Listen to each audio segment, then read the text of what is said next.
Let's talk EVP, or Employer Value Proposition. What it is, what it isn't, how you can start defining yours, and tips to help you make sure yours is flexible enough to be relevant to even an extremely large and diverse workforce while still staying rooted in your organization's truth. I'm Becky Kate, employer brand consultant and founder of CATO Creative. We exist to bring more work-life balance to the world by bringing the human and simple into employer branding because it's for humans and what's simple gets done. Speaking of simple, what is a simple definition for employer value proposition? A term that sounds very corporate / formal, almost regal. Simply put, your EVP is what you promise people will experience when working with you. It's your unique combination of benefits, values, and even expectations that make your company an attractive place to work for your people. Think of it as the secret sauce that helps set your organization apart from other employers. Quick note, your EVP is a huge part of your employer brand, but it is not the employer brand itself. If you want a little more context about that or about what an employer brand is,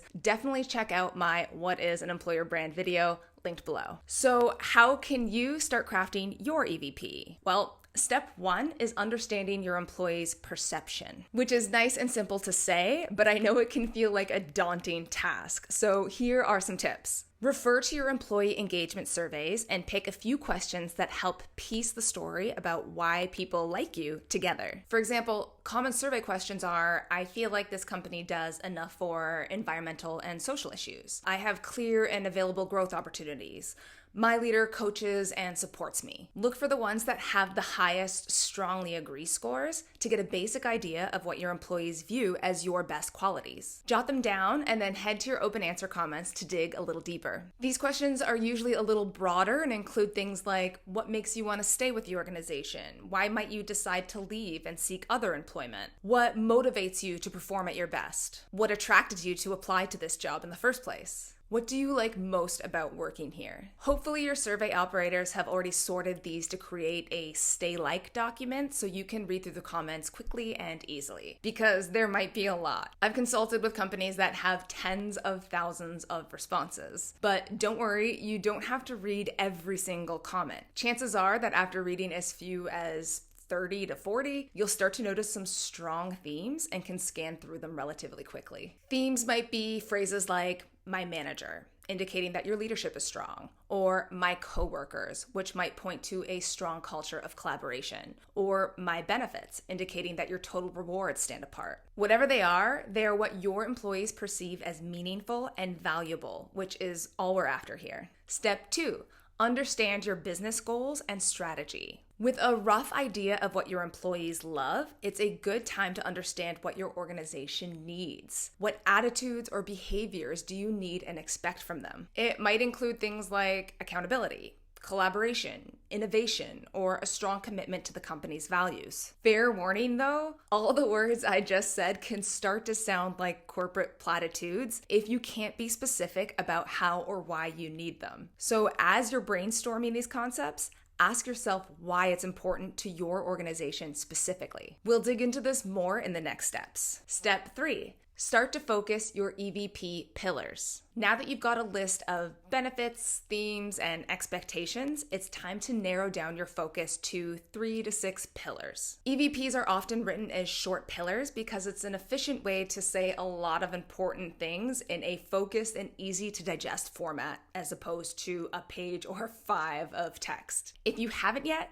this is a great place to start involving other teams and stakeholders. Share your research and ideas so far and start aligning on which benefits, values, experiences, and expectations are the most powerful. I'm often asked if you have to have between 3 to 6 pillars, and I'm not dogmatic about anything, but I would strongly encourage you to stay under 6 pillars. Otherwise, your messages start to feel a little watered down or unfocused, or like you don't really stand for anything specific. Step 4, wordsmith your EVP pillars. With your 3 to 6 pillar concepts in place, it's time to get really picky about how you explain each one in a very specific and concise way. Because as I mentioned in step 2, we don't want these to sound like corporate platitudes. For example, if you've chosen innovation as a pillar, it might look something like, be the catalyst. We contribute small I innovations to create big transformations. But it can also look like move fast and break things. We have permission to disrupt, innovate, and destroy the status quo. See how context matters? Those are both examples of innovation, but with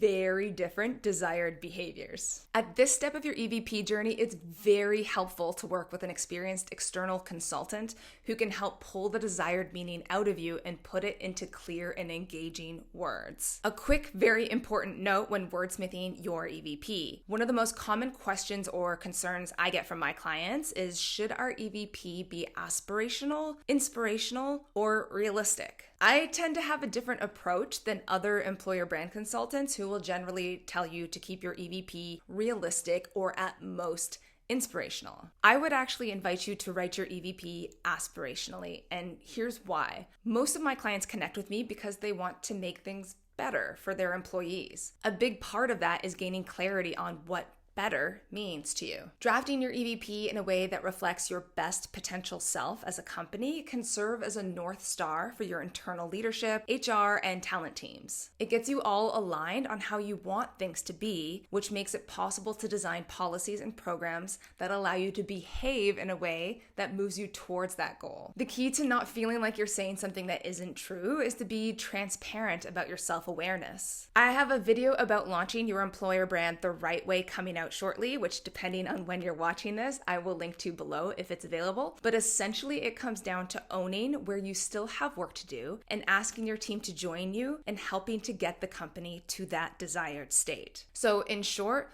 my preferred approach is to think aspirationally so that you can behave inspirationally, but communicate realistically. Step 5. Global EVP and TVPs. The final step in creating a simple and human-centric EVP that feels relevant to your whole company is creating any needed team value propositions, or TVPs. My clients are on the larger 2,000 to 100,000 employee side, so they find it helpful to be able to double click or zoom in on the EVP to make it even more specific and relevant to individual functions or teams. So think of your EVP from step 4 as your global EVP and use it as a guideline to create TVPs. Let's use one of the innovation pillars as an example. Let's say this is from a financial services company and this is our global EVP pillar. Be the catalyst. We contribute small I innovations to create big transformations. If we wanted to make it more relevant to customer service teams, it might become be the catalyst.